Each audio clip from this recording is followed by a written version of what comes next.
Hello, dear fans, friends, and subscribers. Welcome to yet another edition of the Cricket Happenings with your host Ram today on 3rd of January 2022. Today's cricket show, it's about Bangladesh once again showing that how improved a team they are as far as all departments are concerned, because now even their batting yesterday, they went on to take a 73 runs lead. And in fact, if you look at the scorecard there, it makes very impressive reading as far as Bangladesh is concerned. They are leading by 73 runs going on day three in the first innings against New Zealand at the first test in Mount Ganoi. 401 for 6 is what they have given a reply to New Zealand right now. And definitely Bangladesh batting is on the upswing, according to me, and these are very, very good signs for Bangladesh, according to me. Coming overseas and against New Zealand, not even getting any warm-up matches because of the COVID thing. They played a few warm-up matches, but to get very quickly getting acclimatized to the New Zealand weather conditions, and also, as you know, the wind is always a factor in Bangladesh. So in New Zealand. So considering all that, I think due credit should be given to Bangladesh for the way they have batted, how they have tackled the New Zealand bowlers, and really they have frustrated the New Zealand bowlers no end, according to me. So I'll be speaking about that. Then this was the start of the second test match between India and South Africa. The news was not good. Virat Kohli was out with a back spasm and he could not play. And in came Anuma Vihari. As far as South Africa were concerned, Duan Oliver immediately made impact. The other day I told you the only change that I'm foreseeing in the South African side is Van Mulder will make way for Duan Oliver. And that's what precisely happened. And the results were there for all to see, with Duan Oliver picking up 3 wickets and picking up some vital wickets at that. It's picked up, I think, Ajinkya Rahane's wicket for a golden duck. And he also picked up Pujara's wicket. I'll be talking about that. So and also Kyle Vareen getting the opportunity after Quinton de Kock did the premature retirement. So I'll be talking about the game, but definitely the honors totally belong to South Africa, as the Indians were bowled out for just 202 runs on the first day of the second test between India and South Africa at the Wanderers, which we call the Bull Ring in Johannesburg, which had a lot of pace and bounce. And the other news that I'll be talking about is that the Pakistan all-rounder Muhammad Hafeez has retired from international cricket. So basically, he will still be playing franchisee cricket, but he won't be playing any Test, ODIs, or T20s. He has decided to say goodbye. So I will have a look at his career stats, just having a short chat on that. But first, let's get to the reply of Bangladesh, who continue to impress with the bat. I mean, they closed the third day at a score of 401 for 6, a 73 runs lead over New Zealand. They resumed on their overnight score at 258 for 5, I reckon, yes. And they went on with Mominul Haq, the captain, and it was Mahmood Hassan Joy. Mahmood Hassan Joy was the early victim. He was caught by Henry Nichols of the bowling of Wagner for 78, so it did not add much to his overnight total. And even the stroke was a very, very weak shot from him. It was a short and angled across. It was gone for 78, 7 boundaries. And after that, Mushfiqur Rahim came in and joined Mominul Haq, and one thought that this is going to be the vital partnership. But there was only one person who failed in the entire innings. That was the experienced Mushfiqur Rahim, who was clean bowled by Trent Boult, came from round the wicket and he hit the base of the stumps as Mushfiqur Rahim played down the wrong line. And I thought Mushfiqur Rahim has definitely missed upon a good opportunity here. He's gone bowled by Boult for 12 with 1 boundary. Probably New Zealand would have thought, after getting Mushfiqur Rahim's wicket, they probably, with a score on 203 for 4, they could have probably thought that now this is the time for them to make deep inroads into the Bangladesh batting lineup. But that was not to be, as it was thwarted by none other than the captain of the Bangladesh team, Mominul Haq, who decided that he will occupy the crease as much as possible. He was I mean, as far as his stroke making was concerned, there was a limited strokes in us, but once he reached 50, we saw that he unwielded some wonderful strokes, especially through the offside, through the cover region, and he got company from Liton Das. Now, Liton Das was the one who looked totally positive right from the word go. Any loose ball that was served to him was dispatched with a wonderful timing and precision. And Liton Das, as you know, he's he's a very positive cricketer. And one saw as to how Liton Das tackled the New Zealand bowlers. He was very good, and he was not someone who was going to really take a back seat. And what a partnership! From 203, another partnership ensued, and this one was the fifth wicket. So it's a matter of Bangladesh really, really building this innings, foundation by foundation. That's what they precisely did, as there was a partnership of 158 runs for the fifth wicket, which really frustrated the New Zealanders. In fact, even the second new ball was claimed by New Zealand, but definitely to no avail, as it was the batsmanship of Mominul Haq, who was keeping the bowlers at bay, and the other end it was Liton Das, who was steadying himself, but as I said, he was also playing a lot of positive strokes in the mix as well. And that took them to the 158-run partnership. And Mominul Haq, both of them missed the centuries, which was really a shame, according to me, because they totally deserved centuries. There was Mominul Haq, who was LBW bowled by Trent Bolt for 88 with 12 boundaries. And then we saw Liton Das consumed for 86. Again, Bolt coming and picking up his wicket. And this was Liton Das gone for 86, 10 boundaries in that knock. And after that, the score read 370 for 6. But the New Zealanders bowlers could not get any other wickets till close of play, as Yasir Ali not out 11 and Mehdi Hasan Miraj 20 with 4 boundaries saw them off towards the close of play with a 73 runs lead in the first innings.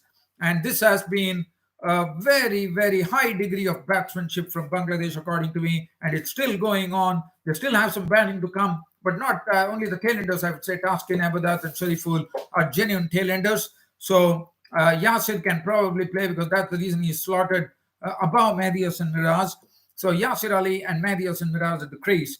And New Zealand have some real work to do, but they'll be hoping that they can nip in the wickets pretty quickly in the morning today. That's going into the fourth day. But what a high degree of batsmanship from Bangladesh after quite a long time. And this is something that is definitely showing that the Bangladesh batting has really, really improved. The bowling, Tim Saudi, 32 none for 94 for him. Bolt had 3 for 61, ably supported by Neil Wagner, who had 3 for 98. Now let's leave from New Zealand and move on to the Wanderers at the Bullring in Johannesburg for the second test, and looking at the first day's play in the second test match between India and South Africa. So the toss was won by India, but before that, I would like to say, as far as India were concerned, at the last moment they had the captain Virat Kohli pulling out with a back spasm, and that enabled KL Rahul to lead the team, and KL Rahul won the toss and immediately elected to bat. As far as South Africa were concerned, the force changed due to the retirement of Quinton de Kock, so Kyle Vereen taking his place, and Duan Oliver got into the mix, and what an impact he made after coming into the team. The Duan Oliver is the highest wicket taker in domestic cricket in South Africa this season. So let's have a look at the Indian card then. So the Indians were put into bat, and barring I think the opening partnership, which was good. Again, I mean, the partnership was not very big, but definitely a decent partnership. And for India, it was tough going on the first day of the second test match, where the Indians were bowled out for 202 runs by the South African bowlers. And definitely it was a very good exhibition of nice pacey, bouncy, and nice swing bowling as well. Kagiso Rabada, 17. The highest wicket taker was Marco Jansen, the left armer, who definitely is really making a real impression now in the test circles. Marco Jansen, 17 overs, 5 maidens, 31 runs, and 4 wickets for Marco Jansen, the left armer. The tall left armer extracted nice pace and bounce out of the wicket. Kagiso Rabada, the experienced bloke, 17.1 overs, 2 maidens, 64 runs and 3 wickets. Duan Oliver, as I said, made an impact right away coming into the team, and what an effort from him. He got the ball to really kick off from the good length spot, and that enabled 2 wickets. He picked up 2 vital wickets, one could call, because it was the wicket of Cheteshwar Pujara for 3 and Ajinkya Rahane for naught, and both have been struggling with the form in South Africa, especially Cheteshwar Pujara.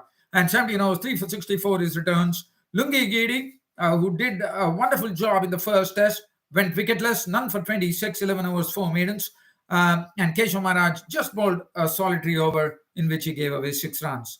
So looking at the batting card of the Indians, KL Rahul was the highest scorer with 50, and he had to really rein himself in. It was not so easy because the wickets were going. Jansen was the one who provided the breakthrough when he picked up the wicket of Mayank Agarwal. And what was good about Marco Jansen, he's learning pretty quickly. He started bowling fuller length deliveries to the Indian batsman and forcing the batsman to go for the drive, and in the process picking up the wickets. He picked up the wicket of Mayank Agarwal in such a fashion, and then walked in Cheteshwar Pujara. Cheteshwar Pujara, as you know, he's someone who takes his time at the crease. What happened was that after taking his time at the crease, consuming 33 balls and only eking out 3 runs, he was a victim of some extra bounce from Duan Oliver. And let's also understand that Cheteshwar Pujara has been struggling in the series, and he continued to struggle. And the South African bowlers severely tested him with some extra bounce. And here it was Oliver delivering a very good blow for the South Africans when he actually picked up the wicket of Cheteshwar Pujara with some extra bounce as the ball really lifted from the good length spot and hit the shoulder of the bat. And it was at point Bavuma accepting an absolute dolly, and Pujara was gone for 3. After that, Ajinkya Rahane followed for a golden duck of the very next delivery as Olivier got his 50th test wicket, as Rahane, really a weak shot from Rahane, totally fiddling with the ball, which was going outside the off stump, and it got the outside edge. Keegan Peterson in the slips really tumbled across to take the catch, and there were 3 wickets down for 49. India were in real trouble at that stage, and KL Rahul was watching it all from the other end, the captain, who was he played some nice strokes, no doubt about it, but he had to definitely be a bit cautious, and that's what he precisely was doing when he was joined in by Hanuma Vihari, who had taken Virat Kohli's place. Hanuma Vihari made 20 with 3 boundaries, and after playing in Australia, as you know, Hanuma Vihari never played, and finally he comes here to play, and he was caught at short leg. Again, the extra bounce doing Hanuma Vihari as well, but this time the bowler was Rabada, and it was a magnificent catch which was taken by Rassie van der Dussen. He got Hanuma Vihari in a bit of a tangle. He tried to fend the delivery, and the ball went high up in the air, and it was Rassie van der Dussen timing his leap perfectly and grabbing the ball, and that was the end of Hanuma Vihari. Caught van der Dussen, bowled Rabada, 20 with 3 boundaries.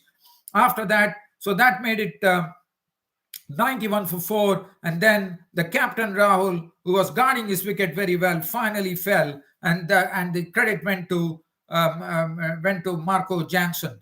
Marco Jansen got KL Rahul to actually drive at a delivery outside the off stump, took the top edge, and the catch was taken by Rabada, and that was the end of. This was KL Rahul getting outside and the ball flying to third man, I suppose, and it was taken by Rabada. So Rahul was the highest scorer with 59 boundaries, and India had five people into the pavilion for 116, and the South Africans were on real form here with the ball. And then we saw 2 new batsmen at the crease, Rishabh Pant and Ravichandran Ashwin. Rishabh Pant could get as far as only 17, but this was a very nice sort of setup which was done by Jansen. He was thoroughly bowling a lot of balls for Rishabh Pant, making him feel for the ball outside the off stump. And then came the nip backer, the one that really held its line, and Rishabh Pant was sucked into it and very in behind the sticks did the rest. He was gone for 17 with one boundary. But if, for India, the relief came from Ravichandran Ashwin. He played a very aggressive knock of 46, started with a lot of strokes. He drove well, he flicked well, and he really went for the bowling of the South Africans, as Ravichandran Ashwin was the one who actually took India past the 200 mark. I mean, he was out at 187, but at least he made sure that India will at least reach 200 runs. And that's what he precisely did. What a knock from Ravichandran Ashwin. It was a very, very valuable knock under the circumstances, as Ravichandran Ashwin was caught Peterson as he got a fender bender from Jansen, I suppose. The ball, he was trying to slash the ball over the point region. And that was the end. A very valuable hand by Ravichandran Ashwin, I thought. 46 for 50 deliveries, 6 boundaries. But after that, the tail was consumed by the South African bowlers. Shardul Thakur went to Olivier for naught. Mohammad Shami hit a few blows in his 9-1-4. Cotton bowled Rabada. Beautiful reflex catch taken by Rabada of his own bowling. Bumrah hit a 6 as well. He hooked Bumrah. Jasprit Bumrah hooked Rabada for a 6, and he was not out on 14. An absolute cameo, one could call. 14 of 11 deliveries, 2 fours and 1 6. Siraj was the last victim out for 1, and the Indian innings wound up for 202. And that definitely said that the South Africans were on the ascendancy in the first test match, in the second test match on the first day at the Wanderers.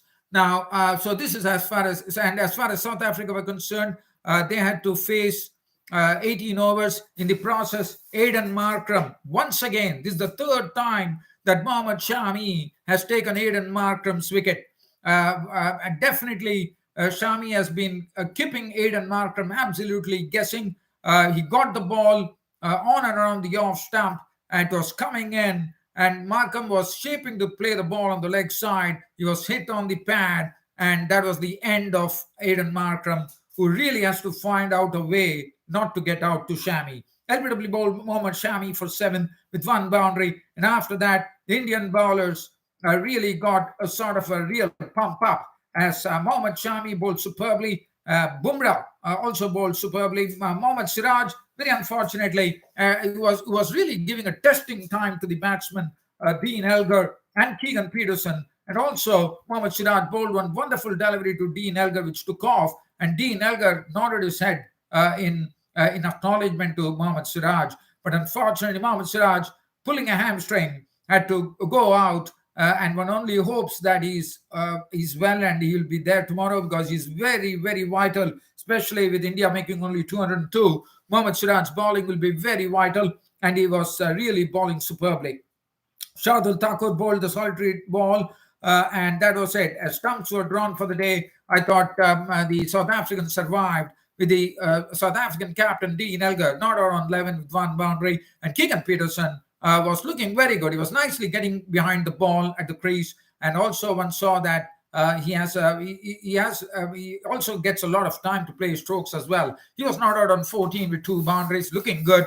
35 for 1 was the final tally at the end of the day for the South African team, and still there's a long way to go, but definitely it will be an interesting issue as to what India can do, and also it will be interesting to see how the pitch plays as well. But from here, now I'm going to get on to the Muhammad Hafeez thing. We are talking about Muhammad Hafeez of Pakistan, another very handy all-rounder, especially his batting is the predominant part, but Muhammad Hafeez is a nice part-time bowler, and Muhammad Hafeez of Pakistan has decided to retire from international.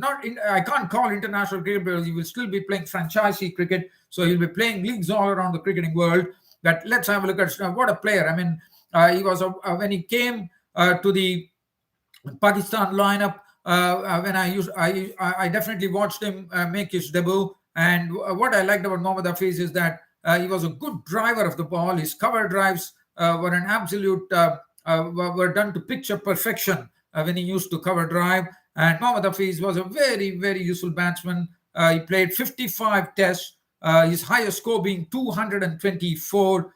He has retired with an average of 37.65. He had 10 centuries in his 55 tests.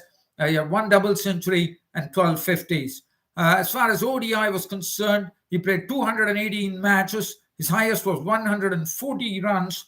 He got an average of 32, and he had 11 centuries in one-day international matches. That really tells you he played a big part, and he had 38 50s.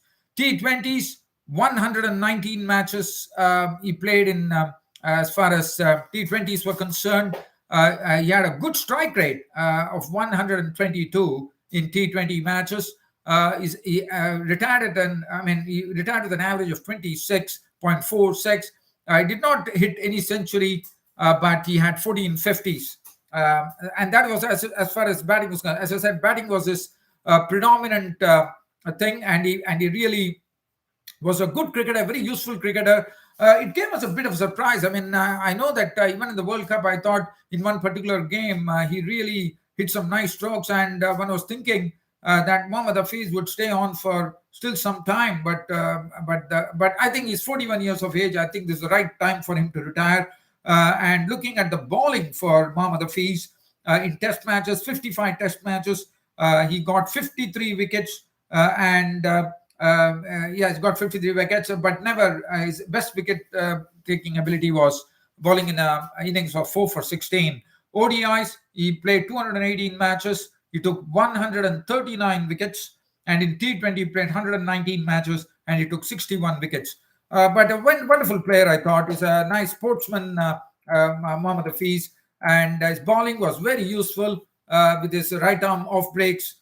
He used to really get a few wickets as well at vital times. And I think he's a nice player. Now, dear fans, subscribers, an absolute pleasure bringing you this Cricket Happening show. But I'm just looking at some my friends actually writing some questions here.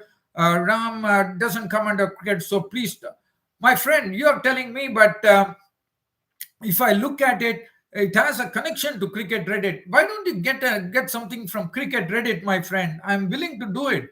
Can you get a letter or an email or a no objection so that I need to be very confident about it, my friend? I can't take, I'm not telling that I don't trust you, but I need real assurance, man. I want to be, okay, let's see. Do you think that the myths of Kohli not actually being injured and being dropped as into, well, I wouldn't really go into it, my friend. Because I steer clear of politics and I steer clear of any criticism. But one thing I can say that this is not something. I mean, it's quite possible that he probably had some back trouble. It's normal. So I think it's too much to read into such assumptions, my friend. Let's not get into any assumptions. I think it's just a matter of he not being fit. That's it. And Ram, I think I know how to get you over 1,000. Oh, that's great. Usually recommend small channels. So if you can stream on Saturday and record a video on Sunday. I didn't get you that. I think I know how to get you over 1,000 subscribers. YouTube usually recommends small channels to post videos and live stream. So if you can stream on Saturday and record a video on Sunday. I mean, I could not really understand, my friend. Could you be a bit specific there? Probably you can send an email to me. It would be beneficial for your channel also if you live stream a little earlier, which is in accordance to Indian time, as most cricket audience tends to be Indian. It would benefit your channel. Well, that's a very good suggestion. But as you know, my friend, I do this particular cricket show for pure passion for the game. So for me, once I complete my work at home and whatever I work I do, and then I come in. And besides, I also wait for the match to get over to come and actually wax eloquent on the channel. But good suggestions. I really appreciate that. I can definitely, that is something I can incorporate, which could help me. The videos can be 5 to 6 minutes as a short recap of the week, maybe with some fun cricket facts, stats thrown in. Well, I wouldn't know how will I throw any fun in cricket.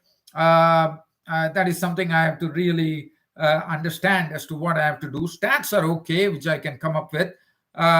The zero connection to cricket. See, you're telling me to take your word for it. And I'm just a bit reticent about it, my friend. Is that a problem for you to tell? Because I know you're a subreddit, if I'm not wrong, because from what I understand, you basically come under a subreddit. Now, subreddit is a part of Cricket Reddit, according to me. So, what is a subreddit then? I mean, I just went through your the link that you gave me. I had a look at it, but I'm a bit reticent because I don't know whether it is still under falling under cricket Reddit. I know that you're getting a bit frustrated with me, but you also understand my situation, my friend, because they have banned me from cricket Reddit, and they are right now. I can at least go on to cricket Reddit and I could read some comments or something. And you said subreddits. It's not a problem, and subreddits are subordinates of the website Reddit, not cricket Reddit. Okay, let's see what I can do. Maybe I should take a chance. Probably, I would probably do. I might not post a video. Okay, what I will do, I might start off. Um, well, that's good to know. You're not frustrated, my friend. Okay, so what I can do is probably. I'm not promising you. I'll try to. Probably, I'll just experiment by logging into Cricket Reddit, or I don't know whether am I supposed to have a new login then for cricket. If say for example, let's take for example, I'm coming to joining your cricket buddies. Just assume.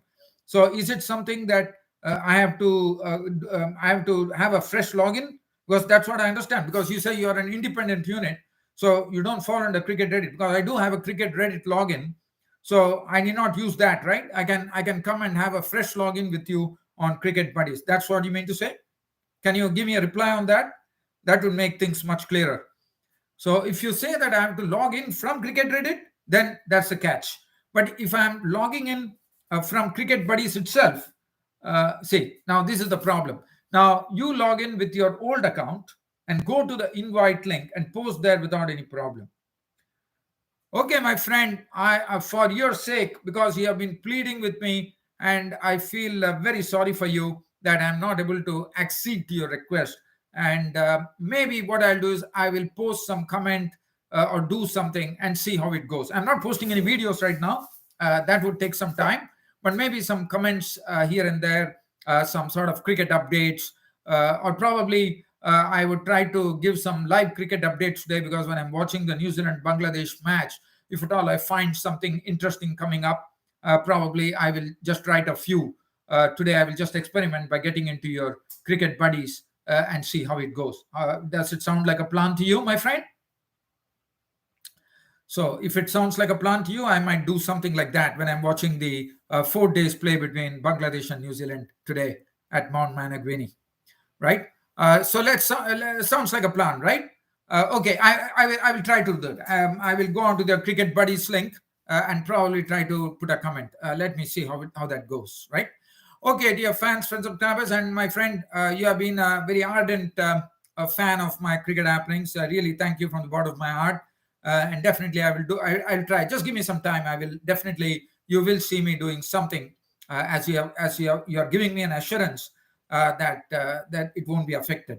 Okay, fine. I will go with your word, my friend, my good friend. Yes, Bangladesh has been very impressive, my friend. Their batsmanship has been absolutely high degree, according to me.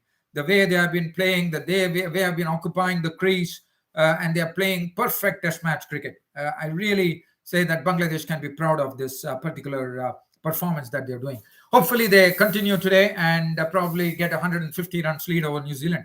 Well, dear fans, friends, subscribers, and my friend, to you specifically, it's all over for today. And looking forward to your company tomorrow on my next Cricket Happening show. Until then, it's goodbye. Thank you.